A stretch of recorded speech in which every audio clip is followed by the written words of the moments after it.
My end of lease cleaning story starts in lockdown. So we were predominantly a holiday house cleaning company. My grandma had a lot of connections in the real estate industry. She worked in real estate on the Mornington Peninsula, which is where I'm based. She'd worked there decades previously.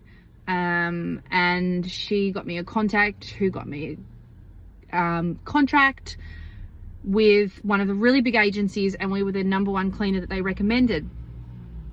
The linen company, the biggest linen company on the peninsula at the time, also, I had a great relationship with them, and they recommended me to everyone who had a holiday house.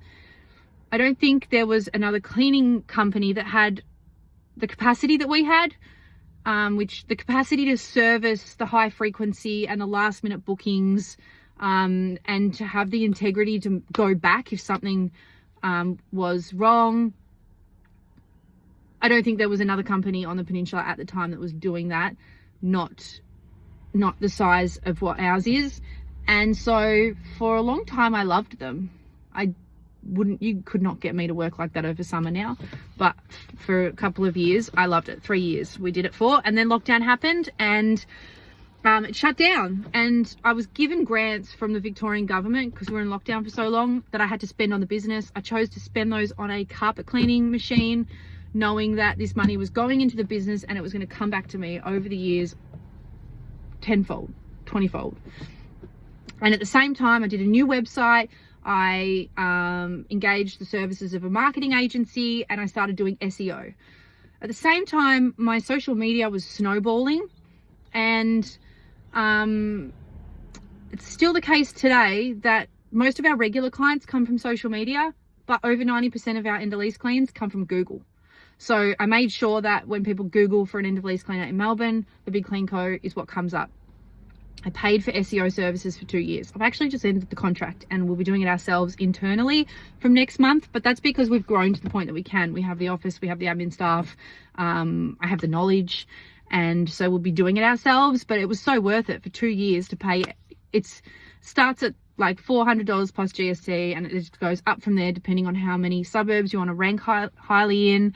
And for me, it's just not a flex to say I don't pay any money on advertising. All of the big companies in the world pay money on advertising. You can walk down the street and you'll pass people with Nike shoes on. Every third person's got Nike shoes on, and every third person's got Adidas shoes on.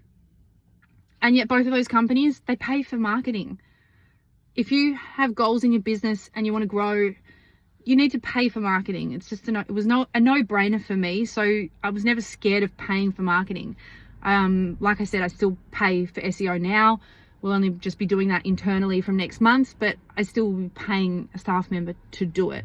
So, or my own time, whoever's doing it will be paid. So yeah, SEO is really important for me for end of lease cleaning. But why do I like end of lease cleaning? So I got sick of holiday houses. I didn't like working with agents anymore. I feel like they cross too many boundaries. The amount of times I've repeated, if I spoke to my staff like you spoke to me, I'd have no staff. And like you see these real agents and they just burn through cleaners. So I decided that it wasn't worth it for me. You think like you go do one job and it's like $200, $250 for a holiday house, or you can go do one end of lease clean and it's $600 to $1,100 or $1,200. I'm going to take the bigger value jobs all the time.